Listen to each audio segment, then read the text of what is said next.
আসসালামু আলাইকুম সবাইকে welcome back to my new channel. আজকে আমি এসএসসি আইসিটি চ্যাপ্টার 3 থেকে এই অঙ্কটি আপনাদের সামনে করব।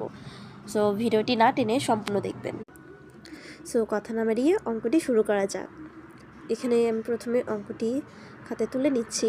অঙ্কটি হচ্ছে f equal a plus b plus c bar total bar bracket close b bar into C.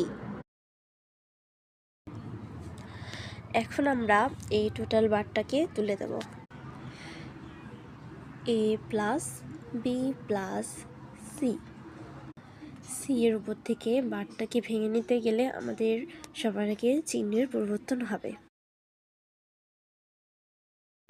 যোগ চিহ্ন থাকলে গুণ চিহ্ন হয়ে যাবে এবং গুণ চিহ্ন থাকলে যোগ চিহ্ন হয়ে যাবে এবং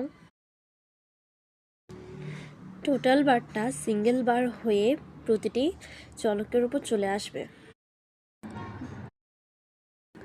এখন একটু লক্ষ্য করলে দেখতে পারি যে সি এর উপর আগে থেকেই বার ছিল এবং আমরা টোটাল বারটা ভেঙে নেওয়ার পর সি এর উপর ডাবল বার হয়ে গেছে। এখন আমাদের এই সি এর উপর থেকে বারটাকে ডাবল বারটাকে তুলে দেওয়ার ব্যবস্থা করতে হবে।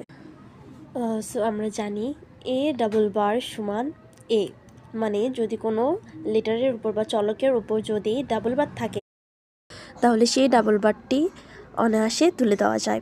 এর জন্য কোনো ঝামেলা নেই, ডাবল বারের কোনো একটা ঝামেলা নেই। ডাবল বার দেখলেই আমরা শুধু ওই চলকটি রাখতে পারি এবং ডাবল বারটি তুলে দিতে পারি।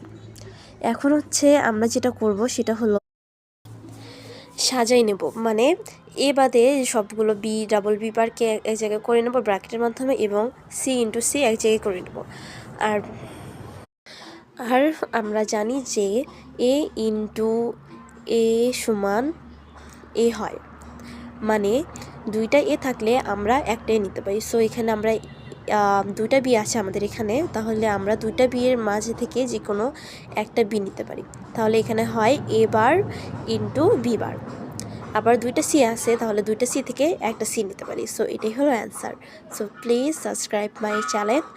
ভিডিওটা ভালো লাগলে প্লিজ